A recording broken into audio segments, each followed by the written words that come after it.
تیسری چیز جو آپ کی میری فکس کرنے کے قابل ہے، تعلق بالکتاب یا اللہ کی کتاب کا ادب۔ اللہ کی کتاب کون سی ہے؟ بہت ساری ہیں۔ آپ کے میرے ہاتھ میں کون سی ہے؟ قرآن۔ کیا قرآن کا بھی کوئی ادب ہے؟ کیا اپنے قرآن کو بھی ہم ٹھیک طریقے سے دیکھیں گے، کریں گے کہ نہیں کریں گے؟ تو پہلی بات ہے کہ اللہ کی اس کتاب کا ادب لازمی ہے۔ یہی تو وہ کتاب ہے جس سے زندگی سب کچھ صحیح ہوتی ہے۔ آخری کتاب ہے، ہدایت والی کتاب ہے، اللہ کے قریب کرنے والی کتاب ہے۔ اس پر عمل کرنے والے کامیاب ہو جاتے ہیں اور ہم بے عمل ناکام ہو جاتے ہیں۔ اسی کتاب کے ذریعے تو قوموں کو عزت ملتی ہے اور رسوائی ملتی ہے۔ صحیح مسلم 897۔ اور قرآن پڑھنے، سیکھنے، سکھانے والے بہترین لوگ ہیں۔ خیرکم من تعلم القرآن وعلمہ، بخاری 50:27۔ اور قرآن اپنے پڑھنے والوں کی سفارش کرے گا، صحیح مسلم 1874۔ اور سب سے بڑی بات ہے کہ اس کتاب والوں کو اللہ نے اپنے گھر والے کہا ہے۔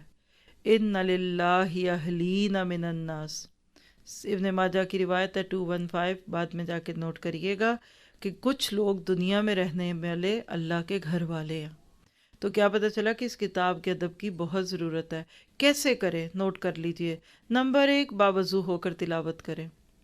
ممکن ہو تو قبلہ رخ ہو کر بیٹھیے، ادب اور وقار کے ساتھ تلاوت کریں، ٹھہر ٹھہر کر پڑھیں۔ سورۃ مزمل آیت 4۔ خوبصورت آواز سے بہترین لہجے میں پڑھیے، ابو داؤد 4169۔ 3 راتوں سے کم میں مت پڑھیے، ترمذی 2946۔ خشوع خضوع سے تلاوت کریں اور رونے کی کیفیت طاری کریں، ابن ماجہ۔ اس وقت آہستہ آواز میں پڑھیں جب دکھاوے کا خطرہ ہو یا کسی کے آرام میں خلل ہو، اور اونچی اس وقت پڑھیں جب کسی کو سنانے کی خواہش ہو، ترمذی 2919۔ پھر اس کے معنی اور مفہوم پر غور کیجیے، سورۃ قمر 17۔ یہ سب سے بڑا ادب ہے کہ اس کے معنی کو سمجھا جائے۔